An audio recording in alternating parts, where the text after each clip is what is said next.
আজ ফ্যাক্টের দুনিয়ায় জানাবো মৌমাছিদের নিয়ে কিছু কথা। চলো এবার শুরু করি।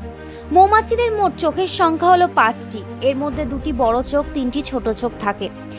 একটি চাকের মধ্যে প্রায় 20,000 থেকে 60,000 পর্যন্ত ডিম থাকে। একটি চাকের মধ্যে একটি রানী মৌমাছি থাকে এবং সেই রানী মৌমাছি দিনে 1500 থেকে 2000 ডিম পাড়ে।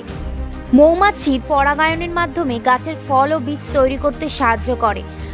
পৃথিবীর প্রায় 70% ফসল কোনো না কোনোভাবে মৌমাছির ওপর নির্ভরশীল। পৃথিবীতে প্রায় 2000-এরও বেশি প্রজাতির মৌমাছি রয়েছে। এর মধ্যে সবচেয়ে প্রচলিত হলো এপিস মিলিয়ন ফেয়ার, যাকে সাধারণত মধু উৎপাদনের জন্য পালন করা হয়। সংসারে হাল যেমন মেয়েদের উপর থাকে, তেমনই মৌমাছিদেরও মৌচাকের পুরো দায়িত্ব থাকে রানী মৌমাছির ওপর। মৌমাছির চোখ আল্ট্রাভায়োলেট রশ্মি দেখতে পারে। আমরা ওপর থেকে শুধু ফুল দেখি, কিন্তু মৌমাছি তার চোখ দিয়ে ফুলের ভিতরে অমৃত কোথায় থাকে তা খুঁজে বের করে নিতে পারে।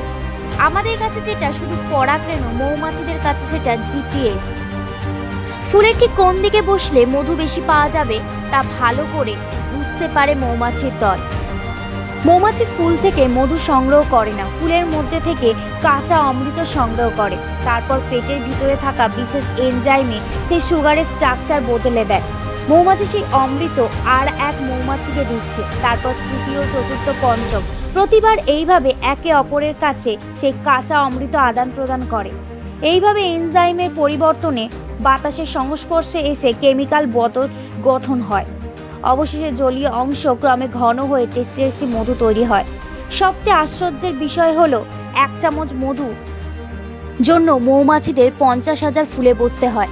1 চামচ মধু নিয়ে আমরা পরম আয়েশ করে খেয়ে তো ফেলি। এই মধুটুকু তৈরি করতে হাড় ভাঙা খাটুনি করতে হয় মৌমাছিদের।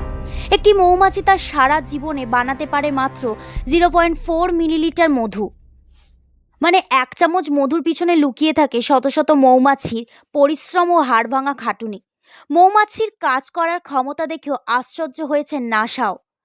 মৌমাছিদের দেখে শেখা যায় কিভাবে কাঁধে কাঁধ মিলিয়ে একটি পরিবার গঠন করা যায়। এবার থেকে 1 চামচ মধু মুখে তোলার আগে সেই শত শত মৌমাছিদের উদ্দেশ্যে একবার থ্যাংক ইউ বলেই তারপরই মুখে মধু তুলবে। আর মৌমাছিদের উদ্দেশ্যে কিছু বলে যাও কমেন্ট বক্সে।